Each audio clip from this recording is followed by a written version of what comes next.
तो स्वागत है आपका एक नए वीडियो में। आज हम लोग महाद्वीपीय विस्थापन सिद्धांत यानी कि कॉन्टिनेंटल ड्रिफ्ट थ्योरी के कीवर्ड के बारे में जानेंगे। तो पिछले क्लास में हम लोग पृथ्वी की आंतरिक संरचना के बारे में पढ़े थे, उसका कीवर्ड, और आज की क्लास में हम लोग महाद्वीपीय विस्थापन सिद्धांत के कीवर्ड के बारे में जानेंगे। तो सबसे पहला जो पॉइंट है हम लोगों का वो है कि महाद्वीपीय विस्थापन सिद्धांत यानी कि कॉन्टिनेंटल ड्रिफ्ट थ्योरी ये क्या होता है, इसका हम लोगों को परिचय देना होगा, ठीक है ना। और हम सभी को पता है ये जो सिद्धांत है ये आपका 1912 में आया था और अल्फ्रेड वेगनर साहब के द्वारा लाया गया था। और ये जो है वो जर्मन भूगर्भ शास्त्री थे और इनका एक किताब है जो काफ़ी ज़्यादा फेमस है। उस किताब का नाम है महाद्वीपीय एवं महासागरों की उत्पत्ति।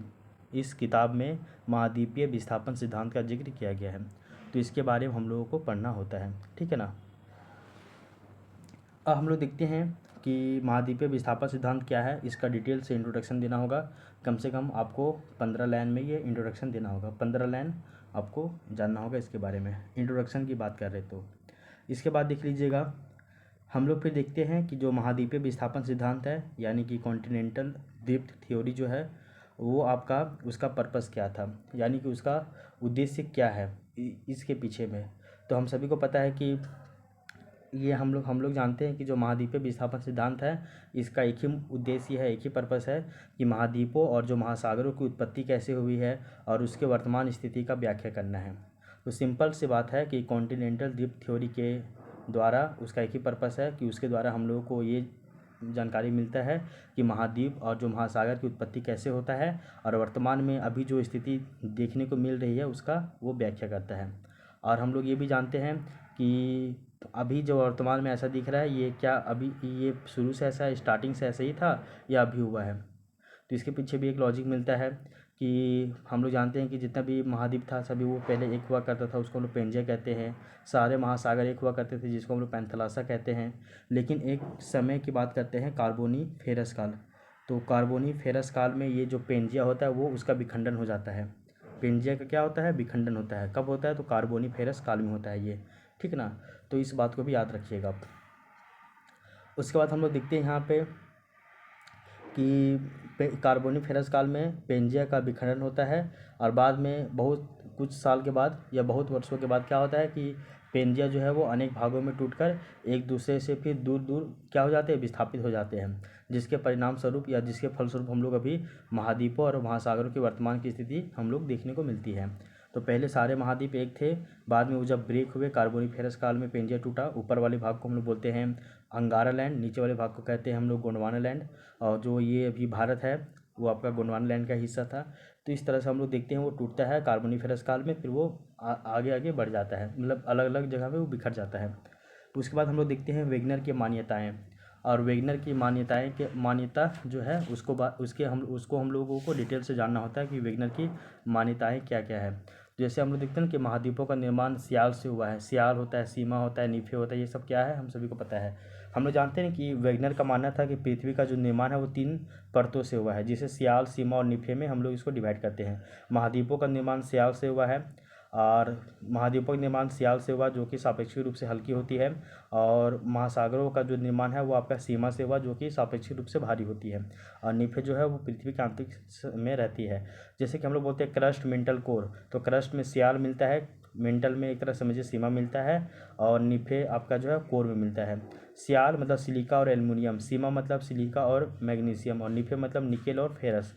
ऐसा करके इसको हम लोग डिवाइड करते हैं। तो ये वेगनर साहब का मानना था, ये मान्यताएं हैं ये सभी। इसके अलावा हम लोग ये भी जानते हैं कि वेगनर का और भी मान्यता था बहुत सारा, उन सभी मान्यताओं के बारे में पढ़ना होगा। 5 से 6 मान्यता था डिटेल, जैसे कि महाद्वीपों का निर्माण सियाल से हुआ है, जो महाद्वीपीय भूपर्पट्टी सापेक्षिक रूप से हल्का होती है, और जो महासागरों का जो निर्माण है वो सियाल ये क्या बोलते हैं सीमा से हुआ जो कि सापेक्षिक रूप से थोड़ी सी ये होती है, क्या होती है मतलब भारी होती है। फिर हम लोग देखते हैं कि वेगनर का मानना ये भी था कि कार्बोनीफेरस काल से पहले सभी महाद्वीप आपस में जुड़े हुए थे, जिसे वेगनर जो है वो क्या कहता है, पेंजिया कहता है। फिर पेंजिया जो है वो चारों ओर से एक विशाल महासागर से घिरा हुआ था, जिसको वेगनर जो है वो पैंथलासा के नाम से संबोधित करता है। तो इस तरह से कर करके 4-5 गो मान्यता है, वो आप कीवर्ड के थ्रू में उसको पढ़ लीजिएगा, मान्यता को वो भी आप देख लीजिएगा, ठीक ना। कार्बोनीफेरस काल की बात करें तो हम लोग जानते हैं कि 24 से लेके 20 करोड़ साल पहले, जो आज से 24 से लेके 20 करोड़ साल पहले, उसको हम लोग कार्बोनिफेरस काल में हम लोग डिवाइड कर रहे हैं। आगे देख लीजिए, दो को कॉन्सेप्ट आपको बहुत इंपॉर्टेंट है और उस कॉन्सेप्ट को आपको पढ़ना चाहिए और उसको समझना चाहिए। पहला कॉन्सेप्ट क्या है, वो एक है आपका वेगनर मतलब सॉरी ब्रेकिंग ऑफ पेंजिया, और एक है आपका opening of Pangaea.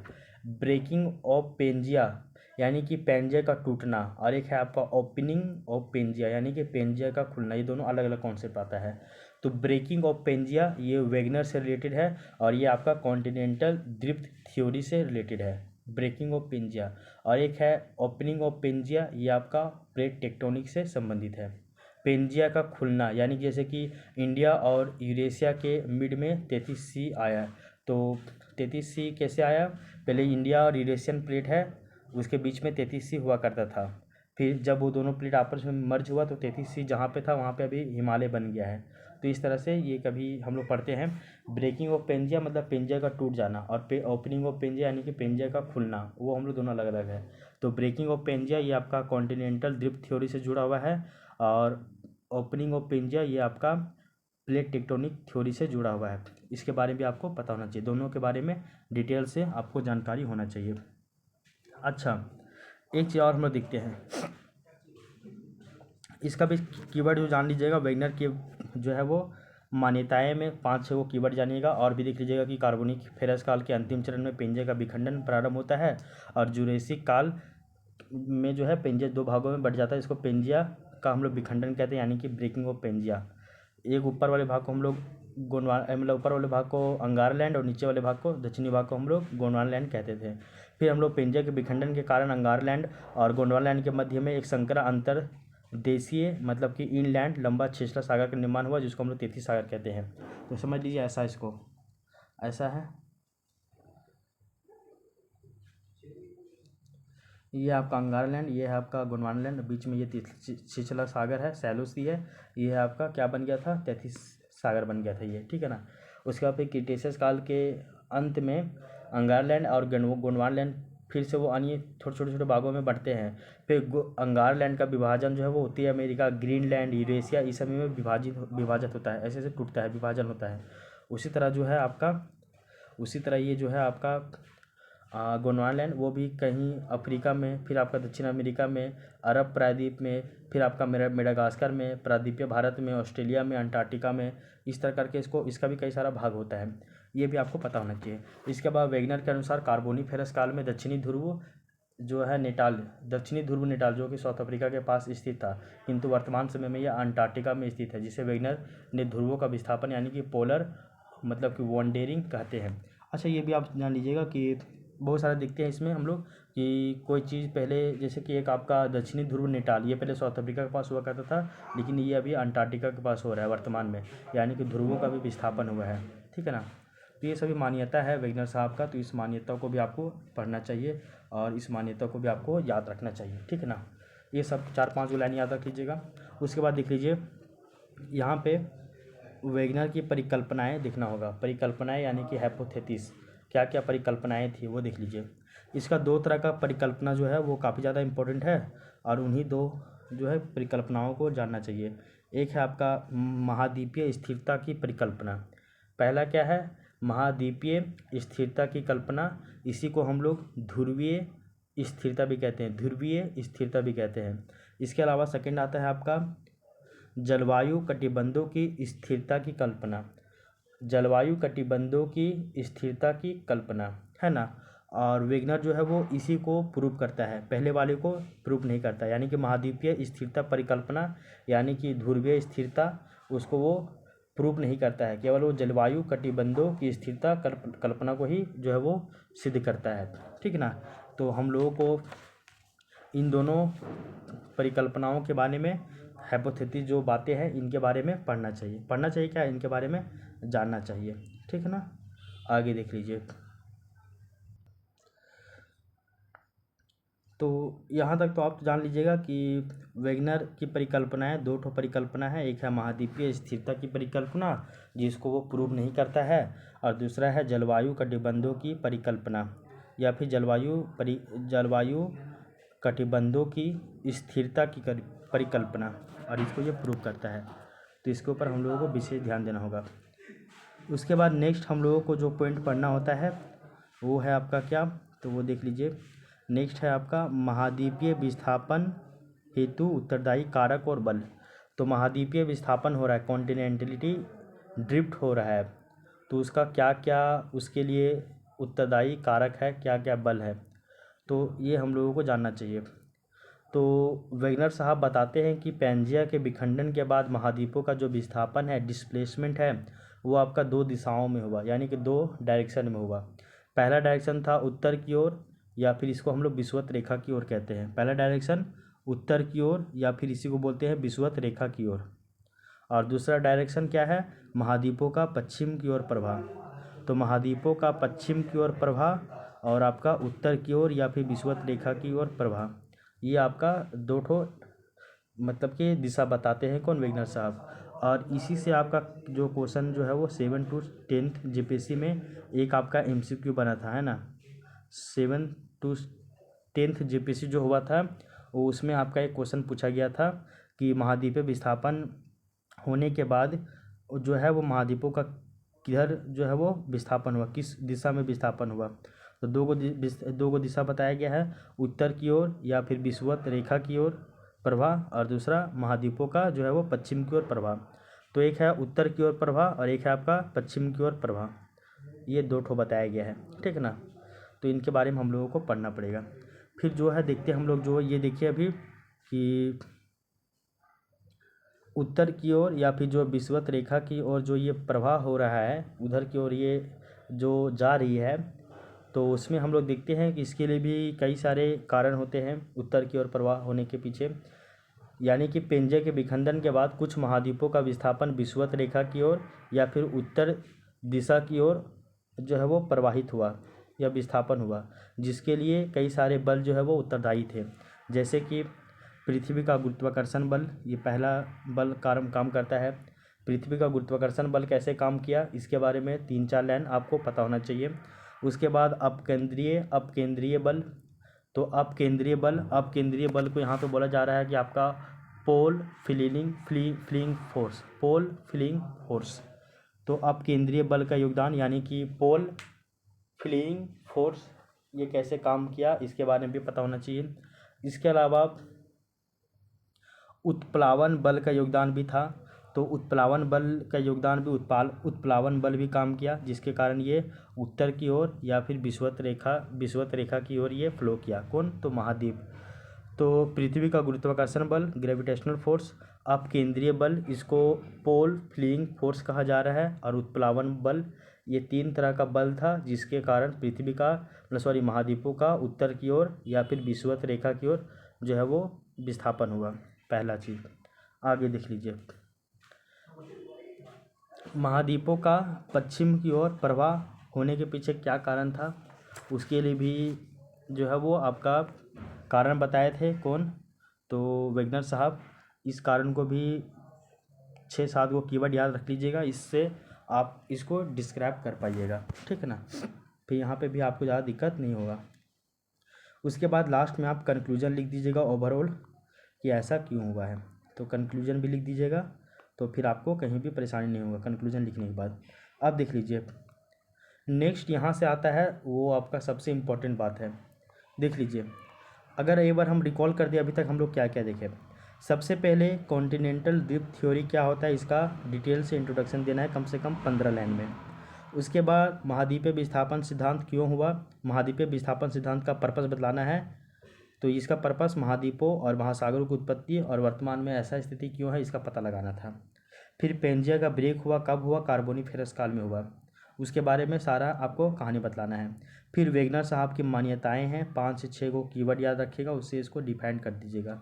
Breaking of Pangaea ये आपका कॉन्टिनेंटल ड्रिफ्ट थ्योरी से जुड़ा हुआ है, और ओपनिंग ऑफ पेंजिया ये आपका प्लेट टेक्टोनिक से जुड़ा हुआ है। ये कैसे बताएं, ये आपको बताना होगा। उसके बाद वेगनर की परिकल्पनाएं यानी कि हाइपोथेसिस क्या क्या था वो बताना होगा। परिकल्पनाएं 2 तरह की थी। पहला है महाद्वीपीय स्थिरता की परिकल्पना, जिसको वेगनर डिफाइन या फिर प्रूव नहीं करता है, और दूसरा है जलवायु कटिबंधों की स्थिरता की परिकल्पना, जिसको वेगनर प्रूव भी करता है। उसके बाद देखिए महाद्वीपीय विस्थापन हेतु उत्तरदायी कारक और बल। इसमें देखिएगा कि पेंजिया जब ब्रेक हुआ कार्बोनीफेरस काल में, तब ये दो दिशाओं में जो है वो विस्थापित हुआ, और यही सेम एमसीक्यू के फॉर्म में 6 to 10th जेपीसी में क्वेश्चन पूछा गया है। इसमें दो तरह का विस्थापन हुआ, एक उत्तर की ओर या फिर विषुवत रेखा की ओर प्रवाह, और दूसरा महाद्वीपों का जो हुआ वो पश्चिम की ओर प्रवाह हुआ।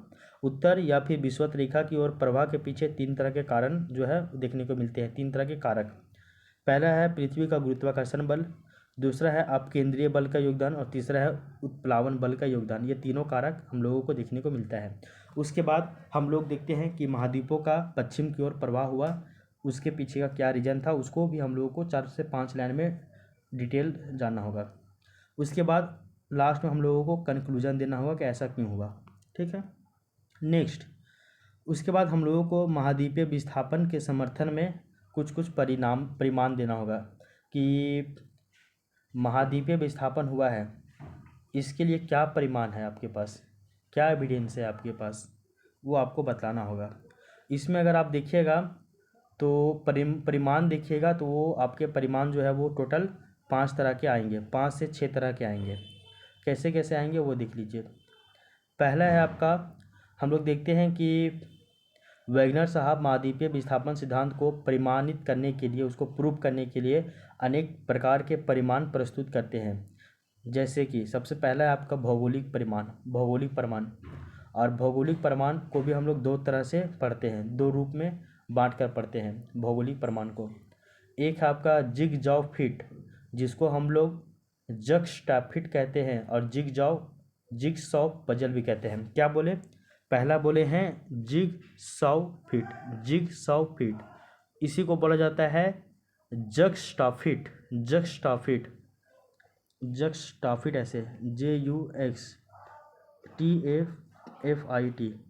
तो जिगसॉव फिट, जक्सटाफिट और जिगसॉव पजल को आप ऐसे मिलाते हैं ना, ऐसे पजल रहता है, सब बिखरा बिखरा है, सबको जोड़ दीजिएगा तो एक सुंदर चित्र बन के तैयार हो जाता है, तो वही पजल वाला। तो सारे महाद्वीप अभी जिस तरह से टूटे हुए हैं, सबको अगर आप जोड़ दीजिएगा तो आपस में एक जगह पे वो मिल जाएंगे। तो सेम वही कहानी आपको यहाँ पे दिया हुआ है, ठीक है ना, तो इसको भी आप समझ लीजिए। इसके बाद देखिए नेक्स्ट,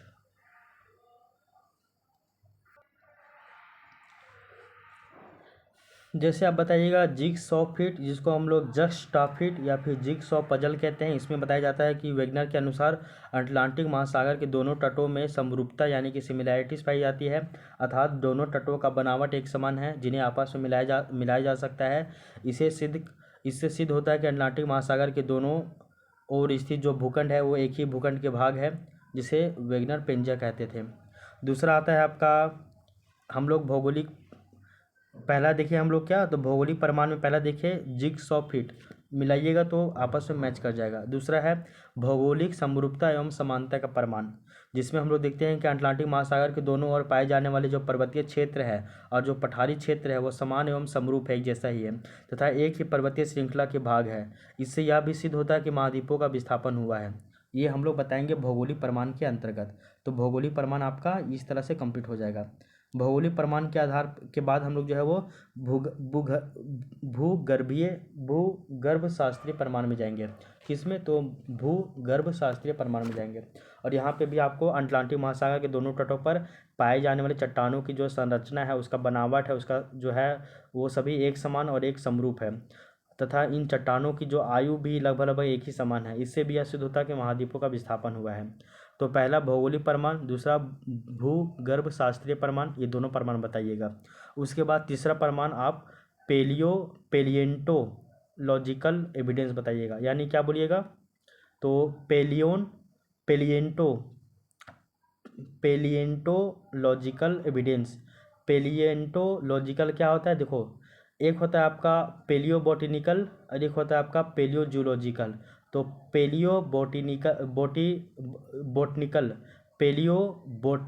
और पेलियोजूलॉजिकल,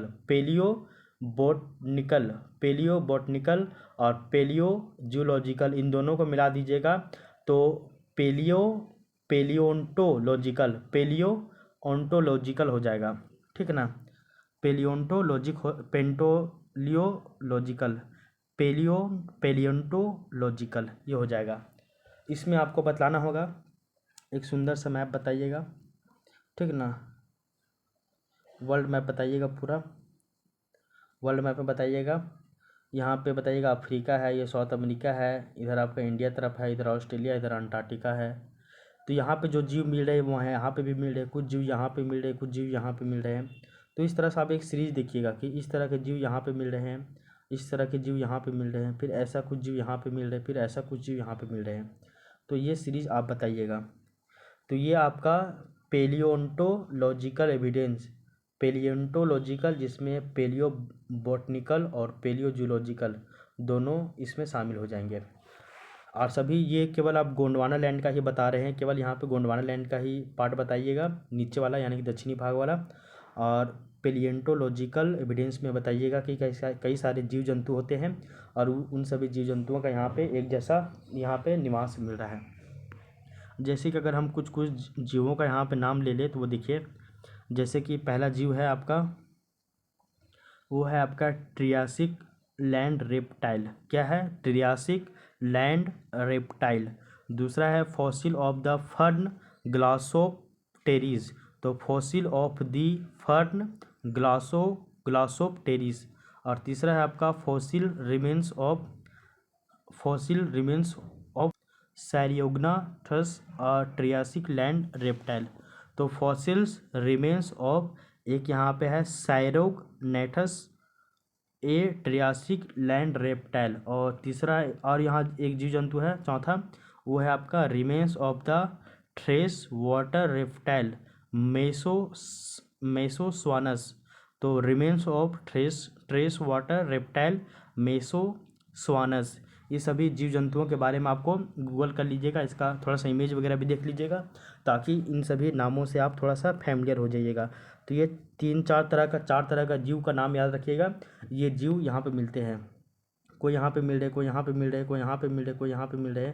तो इस तरह का जीव जंतुओं के बारे में बताइएगा। तो ये आपका पेलियोंटोलॉजिकल एविडेंस में ये सभी आ जाएगा। तो ये 4 तरह का जो जीव है वो आप नाम याद रख लीजिएगा, ठीक है ना।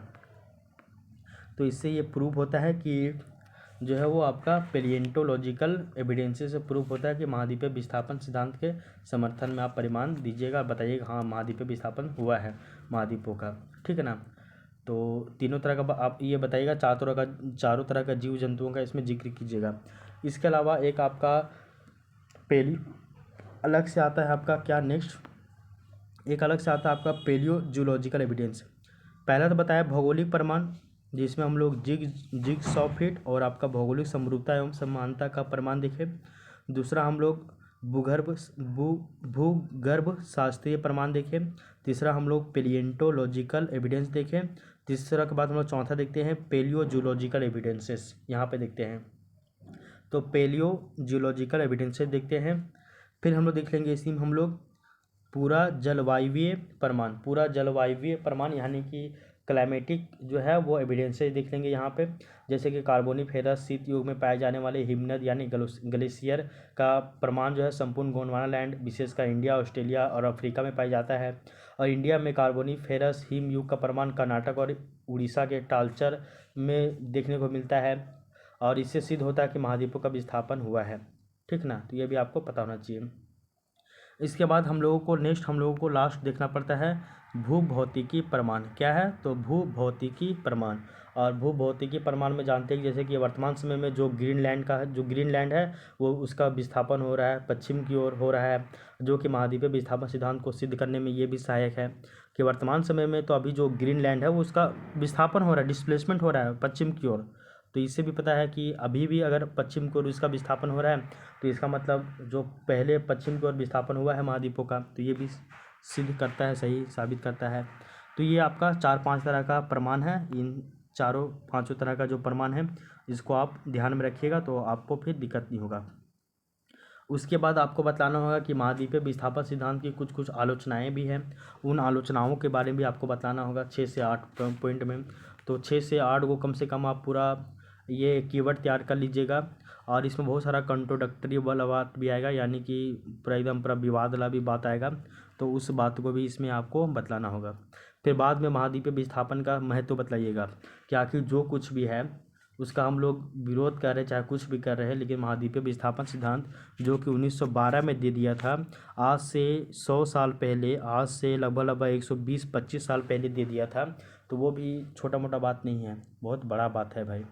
कि आज अभी तो हम लोग पास इतना टेक्नोलॉजी है, फिर भी हम लोग जो है एविडेंस नहीं जुटा पाते हैं, लेकिन आज से 120 साल 125 साल पहले इतना सारा एविडेंस जुटा पाना, ये तो छोटा मोटा बात नहीं है ना भाई, बहुत बड़ा पॉइंट वाला बात है ना। तो चाहे कितना भी विरोध कर ले हम लोग, ठीक है ना, वैगनर साहब का या कोपेन साहब का, लेकिन वो सब बहुत बड़ा बड़ा काम करके, बहुत बड़ा बड़ा कांड करके चले गए हैं, ठीक है ना। तो इसको भी आपको समझ में आना चाहिए, समझना चाहिए, ठीक ना। तो ये रहा आपका महाद्वीपीय विस्थापन सिद्धांत। तो महाद्वीपीय विस्थापन सिद्धांत का आलोचना बहुत ही इंपॉर्टेंट है, क्योंकि क्वेश्चन बन सकता है, तो यही सबसे बनेगा क्वेश्चन, इसका आलोचना, इसका महत्व।